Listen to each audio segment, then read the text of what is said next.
श्रीराम.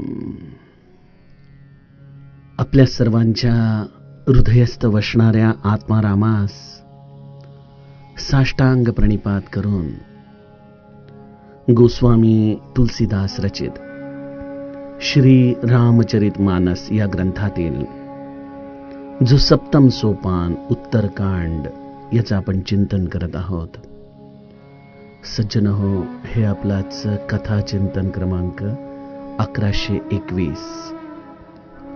आपण गेल्या चिंतन प्रवाहामध्ये प्रभू रामचंद्रांनी आपल्या सर्व सख्यांची समजूत कशा पद्धतीने काढली, त्या प्रत्येकाला घरी जाण्याची त्यांनी विनंती देखील कशा पद्धतीने केली आणि त्याचबरोबर त्या सगळ्यांना निरोप देखील कशा पद्धतीने दिला, या कथा विभागाचं आपण चिंतन पाहत होतो.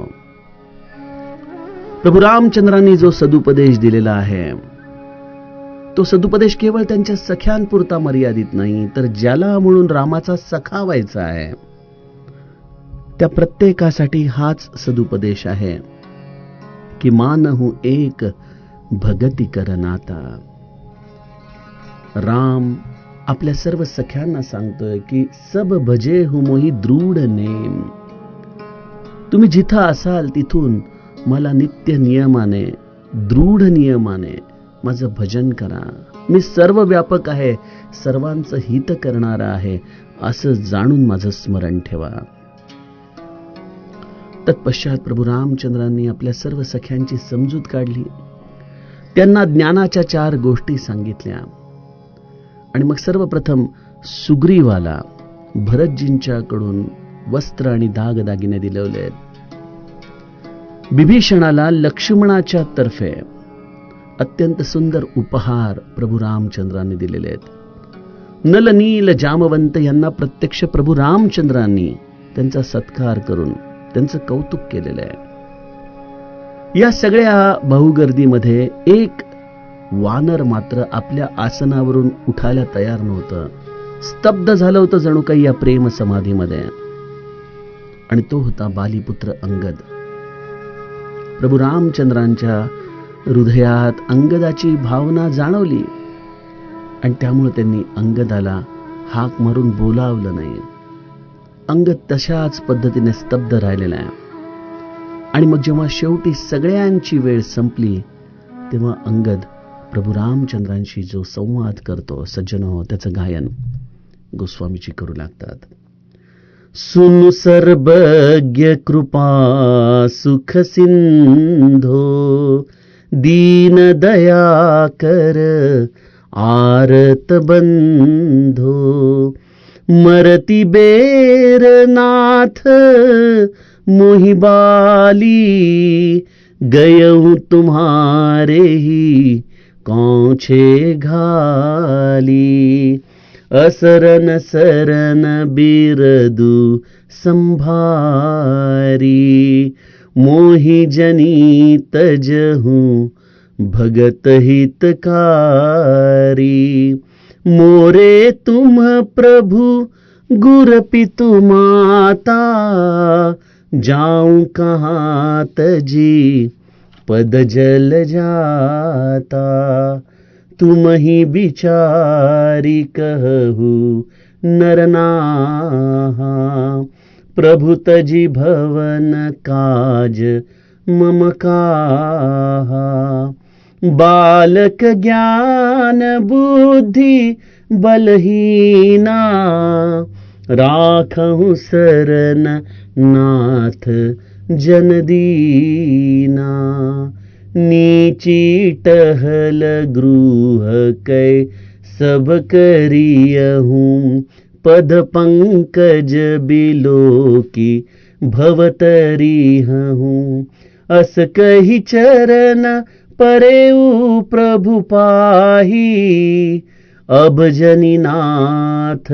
कहू गृह जाही अंगद बचन बिनीत सुनी रघुपति करुणासी प्रभु ठायुर लायऊ सजल नयन राजीव निजौर माल बसन मनी बालितनय पहिराई, बिदा कीनी भगवान तब, बहु प्रकार समुझाई। सियावर रामचंद्र प्रिय हो।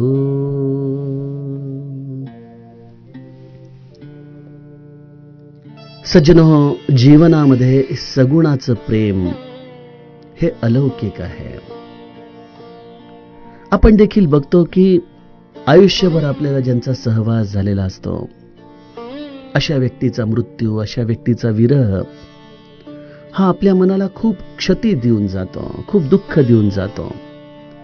जरी हे सगळं माहिती असलं की हे नश्वर आहे, जरी हे माहिती असलं की या जीवनामध्ये दोन ओंडक्यांप्रमाणे दोन जीवांची भेट आणि ताटातूट ही ठरलेली आहे, तरी देखील हे ज्ञान या विरहाच्या क्षणी कुठेतरी आपलं झिरपून जातं आणि या सगुणाचं प्रेम मनामध्ये एक विशेष ग्लानी निर्माण करतं. सज्जनो, बघा, श्री महाराजांच्या देखील अवतीभोवती अनेक त्यांचे सखे, अनेक त्यांचे भक्त, अनेक त्यांच्यावरती जीव ओवाळून टाकणारी माणसं होती. जेव्हा श्री महाराजांनी आपला देह ठेवावा असा निश्चय केला, भाऊसाहेबांची काय अवस्था झाली ते आपण चरित्रामध्ये बघितलं. अन्नाचा घास काही केल्या मुखातून पोटामध्ये जाईना, हातामध्ये स्तब्ध झाल्यासारखी त्यांची अवस्था होती की श्री महाराज, अहो, आपल्या मांडीवरती मरण यावं म्हणून मी इथं आलो आणि आपण मला सोडून चालला. मी कोणाकडे जाऊ, कोणाकडे राहू? भाऊसाहेबांचा स्वभाव मितभाषी असल्यामुळं श्री महाराजांनी त्यांची समजूत काढली की भाऊसाहेब, तसा काही योग दिसत नाहीये बरं. आपण गोंदोले सोडून कुठं जाऊ नका. 12 वर्ष आपण गोंदोल्याची वेस ओलांडू नका. अशा पद्धतीने जेव्हा भाऊसाहेबांची समजूत श्री महाराजांनी काढली, तेव्हा ते देखील या जामवंत नलनीलासारखे शांत झाले. श्री महाराजांच्या आज्ञेसमोर, त्यांच्या इच्छेसमोर आपण काय बोलायचं? परंतु जेव्हा श्री महाराजांनी देह ठेवला, 1-2 दिवस भक्तांनी ब्रह्मानंद महाराजांची वाट बघितली. परंतु जसं लक्षात आलं की आता देह जास्त वेळ ठेवण्यात अर्थ नाही, त्याचा अंत्यसंस्कार केला पाहिजे, तेव्हा सुंदर चिता महाराजांची रचण्यात आली. चितेला अग्नी देण्यात आला. श्री महाराजांचा आवडता कुत्रा या चितेभोवती घिरट्या घालत होता. आणि त्याच वेळेला भवानराव, जे महाराजांच्या सेवेमध्ये होते, आपण जाणताच ना भवानरावांची गोष्ट. जेव्हा वाराणसीला श्री महाराजांनी त्यांना धर्मशाळेची व्यवस्था करायला पाठवलं होतं, किती अतूट विश्वास होता भवानरावांचा श्री महाराजांवरती. प्रत्यक्ष भूत पिशाच्य जरी समोर आलं तरी ज्यांची निष्ठा ढळत नव्हती, असे भवानराव काही केल्या आपले श्री महाराज गेले आहेत या भावनेला स्वीकारूच शकत नव्हते.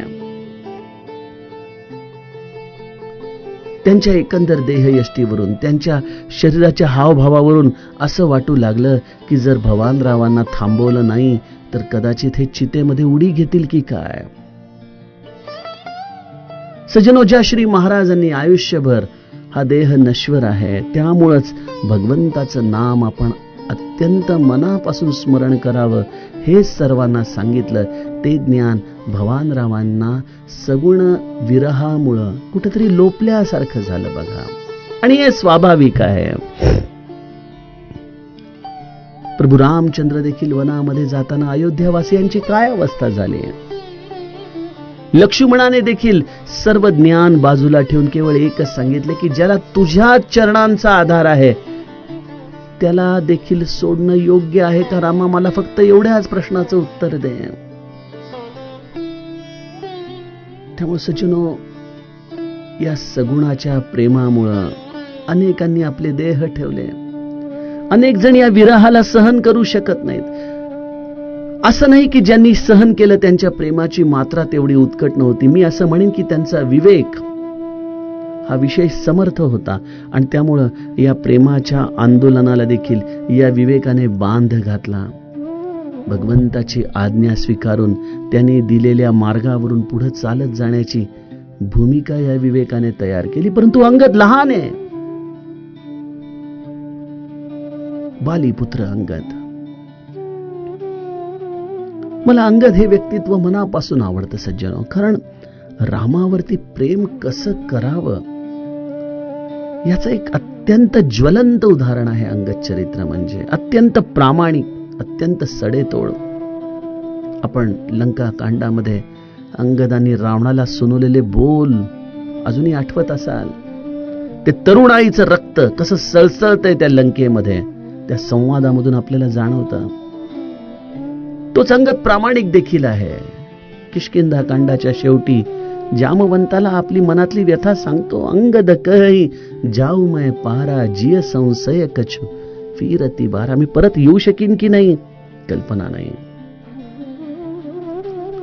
अंगद बुद्धिमान देखील आहे.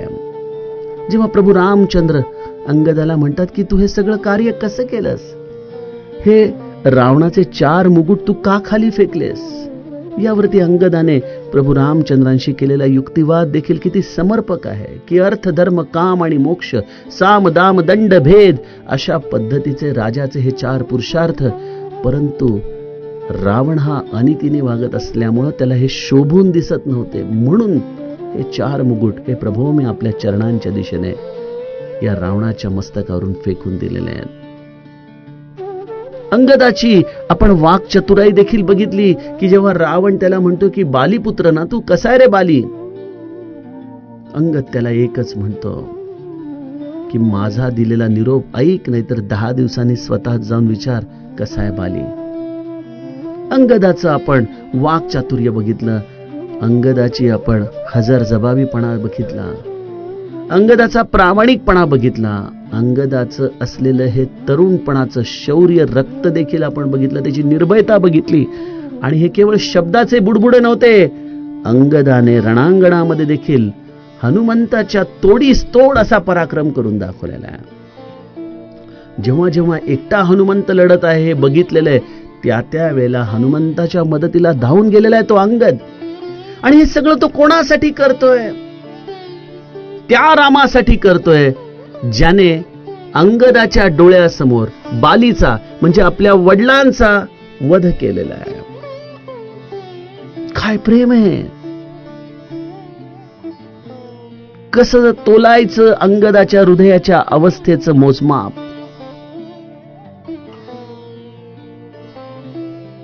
अंगदासाठी प्रभू रामचंद्र सर्वस्व आहेत.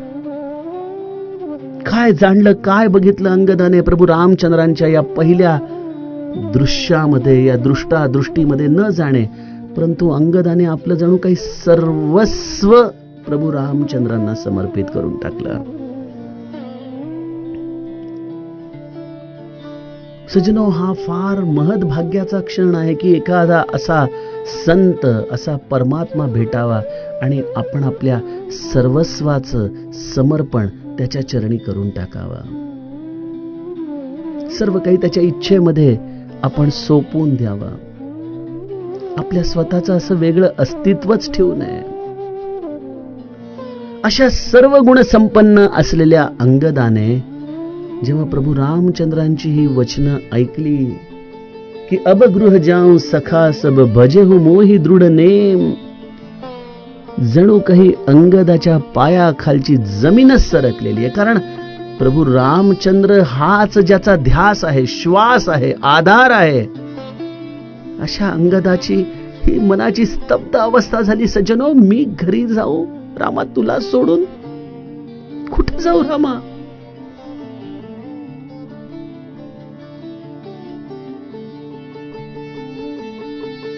अंगदाचं हे मौन बरंच काही बोलत होतं सज्जनो. आणि ही मौनाची भाषा केवळ प्रभू रामचंद्रांचं हृदय जाणत होती. एखाद्या आईच्या पासून दूर केलेलं मूल जसं आईकडे बघून डोळे गाळत रडत असावं, तसा अंगद हृदयामधून कावरा बावरा होऊन प्रभू रामचंद्रांच्याकडे मोठ्या आशेने पाहतोय की रामा मला असं वेगळं नको रे करूस, नको करूस. सुन सर्वज्ञ कृपा सुख सिंधो, दीन दया कर आरत बंधो. हे सर्वज्ञ, तुम्ही माझ्या हृदयाचा भाव जाणता, माझी अवस्था जाणताय. मी तुम्हाला काय सांगू शब्दाने.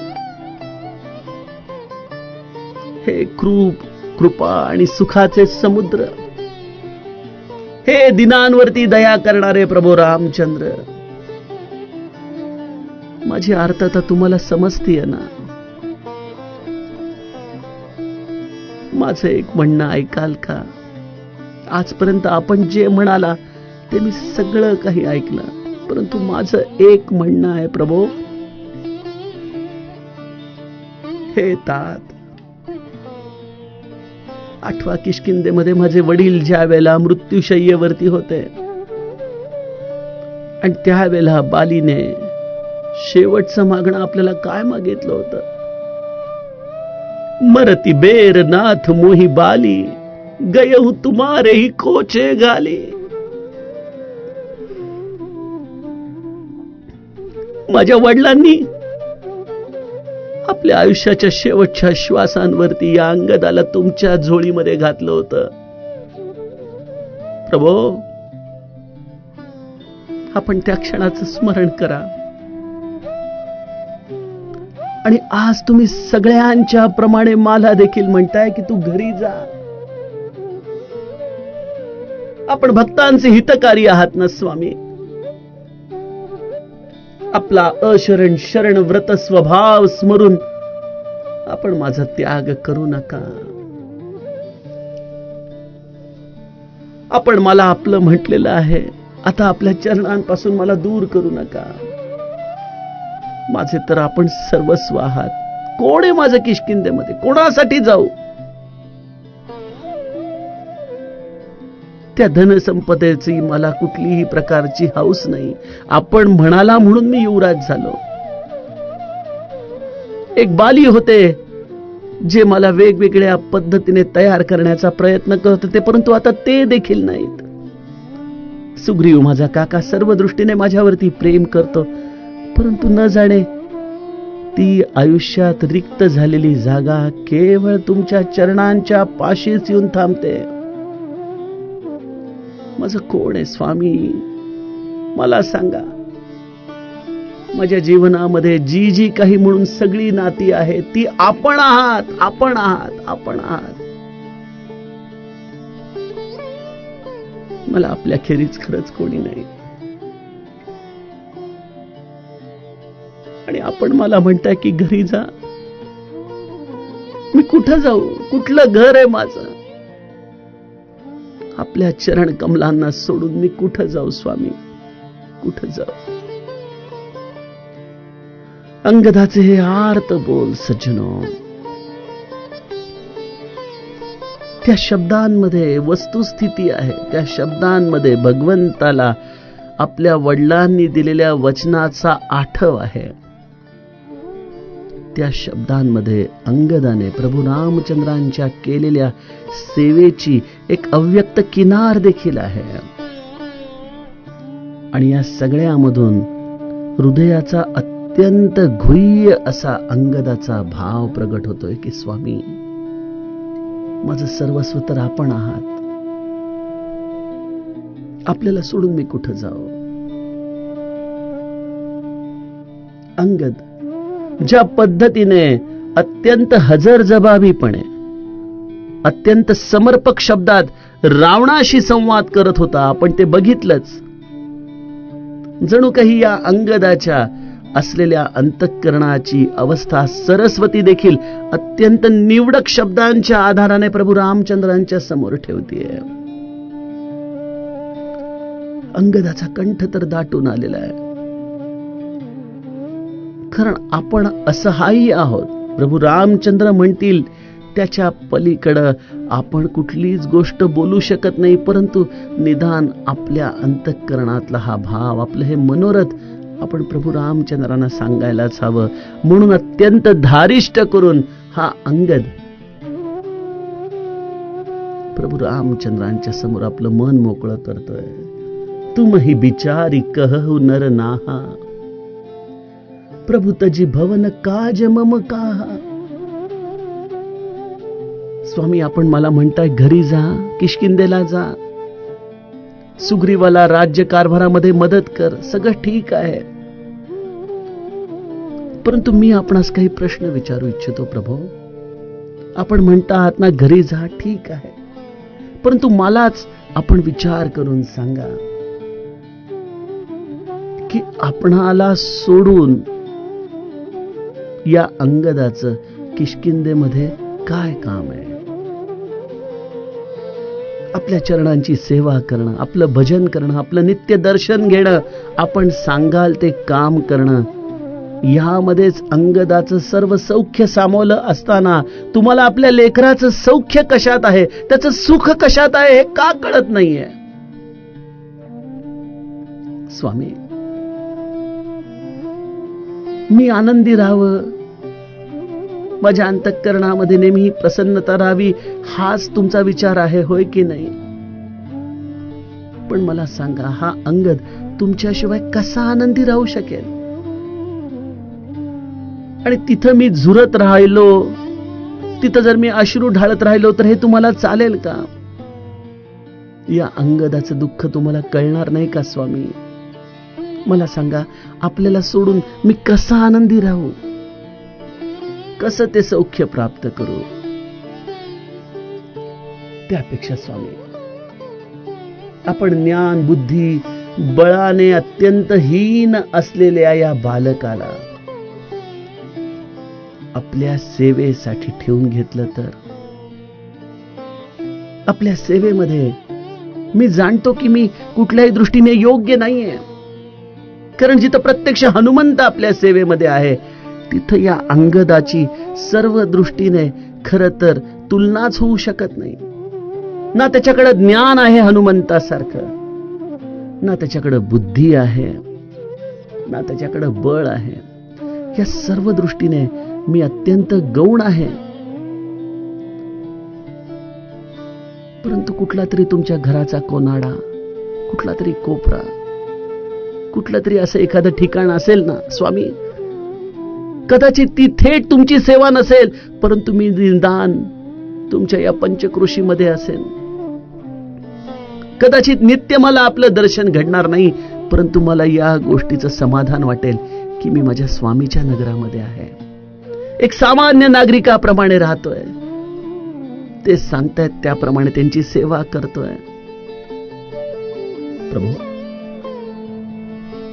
मी जाणतो की मी आपला सेवक होऊ शकत नाही, मी आपला सचिव होऊ शकत नाही, मी आपल्याला राज्यकारभारामध्ये कुठल्याही प्रकारची मदत करू शकत नाही, कुठलाही सल्ला देऊ शकत नाही. अहो, इतकंच काय, तुम्ही सांगितलेलं एखादं काम देखील तुम्हाला जसं अपेक्षित आहे तसं मी करू शकेन याची मला खात्री नाही. कोण म्हणतं हे? ज्याने सर्व दृष्टीने प्रभू रामचंद्रांचं कार्य केलं, ज्याच्या कार्याची निपुणता प्रत्यक्ष भगवंताने वर्णन करून गायली, ज्या अंगदाचं शौर्य प्रभू रामचंद्रांनी रणांगणात बघितलं, तो अंगद प्रभू रामचंद्रांच्या समोर विनवणी करतोय की मी आपला सेवेकरी होण्यासाठी कुठल्याही दृष्टीने योग्य नाही, कारण मी ज्ञान बळ आणि बुद्धी या सर्व दृष्टीने अत्यंत गौण आहे. परंतु हो,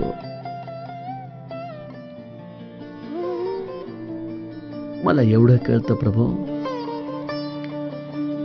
कि नीच टहल गृह कै सब करियहु, पंद पंकज बिलो की भव तरियहु. आपल्या घरामध्ये मला आपण ठेवून घ्या आणि जे नीचातलं नीच कर्म असेल, नीचातली नीच सेवा असेल, ती सेवा आपण मला द्या. त्या सेवेच्या निमित्ताने मी आपल्या घरी राहीन आणि नित्य आपल्या चरणकमलांचं दर्शन करत करत हे जीवन या भवसागरामधून स्वाभाविकपणे तरून जाईन. प्रभो, नाही म्हणू नका, नाही म्हणू नका प्रभो. असं म्हणून अंगदाने प्रभू रामचंद्रांच्या चरणांवरती लोळण घेतलेली आहे. सज्जनो, दास्य भक्तीचा हा परमोच्च आविष्कार आहे की हे प्रभू, मला आपल्या घरात आपल्या सेवेमध्ये ठेवून घ्या. तुम्ही सांगाल ते हलक्यातलं हलकं काम करायला देखील मी तयार आहे. सज्जनो, आमच्या गोंदवल्यामध्ये देखील अनेक प्रकारच्या सेवा असतात. अनेकांना आपल्या संचितामुळं समाधीला दररोज नित्य अभिषेक करण्याची, त्याला अत्तर लावण्याची सेवा मिळत असते. अनेकांचं लक्ष त्या चरणांच्याकडे असतं आणि त्याचबरोबर हे सेवा करणारे हात देखील ते आपल्या अंतःकरणामध्ये अनुभवत असतात. परंतु त्याच वेळेला कोणीतरी सेवाभावी वृत्तीने, कोणाच्याही नजरेत येणार नाही अशी कुठेतरी कोपऱ्यामध्ये खरकटी भांडी देखील घासत असतो. मनामध्ये कदाचित त्याच्या विचार येऊन जात असेल की कुठं सद्गुरूच्या पादुकांना अत्तर लावण्याची सेवा आणि कुठं या खरकट्या भांड्यांना घासण्याची सेवा. परंतु सज्जनो, जितकी सद्गुरूला या अत्तर लावणाऱ्या हातांची जाणीव आहे ना, कदाचित त्यापेक्षा काकणभर जास्तच. परंतु त्यांच्या दारामध्ये अशी अत्यंत हलक्यातली हलकी सेवा मनापासून करणारा जो जीव आहे आणि ज्याच्या अंतःकरणात कुठल्याही प्रकारचा अहंभाव नाही की आपण अशी सेवा सद्गुरूच्या दारामध्ये करतोय, त्याला तर केवळ याच गोष्टीचा आनंद आहे की त्या निमित्ताने गुरुनी आपल्याला त्याच्या घरामध्ये ठेवून घेतलेलं आहे. यापेक्षा अजून वेगळं सद्भाग्य ते काय.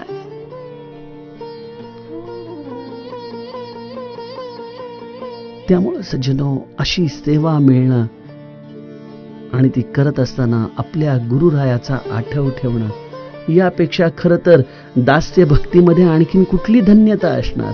आणि त्यामुळे अंगदाने अतिशय अचूक अशी सेवा प्रभू रामचंद्रांना मागून घेतली की आपल्या गृहातील हलक्यातलं हलकं काम करायला मी तयार आहे स्वामी, परंतु मला घरी जा असं म्हणू नका. मी आपल्या चरणांवरती लोळण घेतोय, हे प्रभो माझं रक्षण करा, रक्षण करा. नाथ असं म्हणू नका की घरी जा, घरी जा.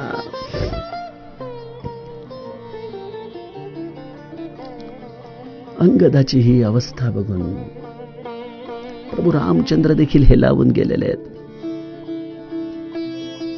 जसं आपण लहानपणी शाळेमध्ये आई सोडायला यायची, शाळेचा पहिला दिवस असायचा, आपण बालवाडीमध्ये किंवा पहिल्या इयत्तेत असायचो आणि वारंवार आपण आईने शाळेत सोडल्यानंतर दरवाजाच्या दिशेने पळत यायचो की आई नाही, मला नाही जायचंय आत, मला घरी घेऊन चल. भोकाड पसरायचो, रडायचो. आई देखील बऱ्याचदा रडत असायची, परंतु ती कधीच आपल्याला त्या दरवाजातून बाहेर काढायची नाही. बाळा, अरे तुझ्या कल्याणासाठी तुला सोडतीये ना, खूप मोठा हो. हे जसं त्या आईचं हृदय त्या मुलाला त्या टप्प्यावरती देखील आशीर्वादच देत असतं. सज्जनो, त्याप्रमाणे अंगदाचे हे शब्द प्रभू रामचंद्रांना आतून हेलावून टाकतायत की काय करतोय मी. त्या अंगदाला म्हणतोय घरी जा, ज्याने आपल्या सर्वस्वाचा त्याग माझ्यासाठी केला. परंतु अंगदा, अरे तू लहान आहेस, तुझ्या समोर खूप मोठं आयुष्य पडलेलं आहे. तुला किष्किंधेचं राज्य सांभाळण्याचा स्वधर्म निभावायचा आहे. आणि मी तुला खरं सांगू का, सुग्रीव माझा सखा आहे, परंतु तू जरी त्याच्यापेक्षा वयाने लहान असलास ना, तरी मला असं वाटतं की तुझं या सुग्रीवावरती सदैव नियंत्रण एका सख्याच्या रूपाने असलंच पाहिजे. कारण तुझ्या विचारांची जी परिपक्वता आहे, तुझ्या विचारांची जी गुह्यता आहे, त्यामध्ये माझा सुग्रीव माझा सखा असूनही थोडासा डावा पडतो रे. म्हणून माझ्या सख्याचा सोबती म्हणून तू किष्किंधेला जा. किष्किंधेमध्ये संपन्नता आण. आणि बाळा, तू जिथं आहेस तिथं मी आहेच. तू असं का समजतोस की तू एकटा आहेस. तुला भजन कर हे देखील सांगणं चुकीचं आहे, कारण तुझा श्वास आणि श्वास माझ्या प्रेमाने ओथंबलेला आहे रे. अंगदा, बाळा उठ उठ. प्रभू रामचंद्रांनी अंगदाला आपल्या चरणांपासून दूर केलंय. गोस्वामीजींनी प्रभू रामचंद्रांचं वर्णन किती सुंदर केले. प्रभू उठायूर लायऊ सजल नयन राजीव. प्रभूंच्या नेत्र कमलांमध्ये प्रेमाश्रूचं जल भरून आले. या निळ्या आशार डोळ्यांमध्ये अंगदाच्या या प्रेमामुळं प्रभू रामचंद्र अत्यंत प्रेमविवळ झालेले आहेत. आणि मग भगवंताने काय करावं? निजूर माल बसन मनी बाली तनय पहिराई. आपल्या गळ्यातला कंठा काढला, आपल्या गळ्यातली अत्यंत सुंदर मण्यांची माळ काढली, रत्नांची आभूषणं काढली, आपल्या खांद्यावरचं वस्त्र त्यांनी बालीपुत्र अंगदाला परिधान केलं. अनेक प्रकाराने अंगदाला त्यांनी समजावलं की बाळा मी आहे बरं, असं म्हणून त्याच्या पाठीवरून वारंवार हात फिरवून प्रभू रामचंद्र अंगदाची समजूत काढतायत. सज्जन हो, पुढील कथा विभागाचं चिंतन आपण उद्याच्या कथा निरूपणामध्ये करूयात. जानकी जीवन स्मरण जय जय राम.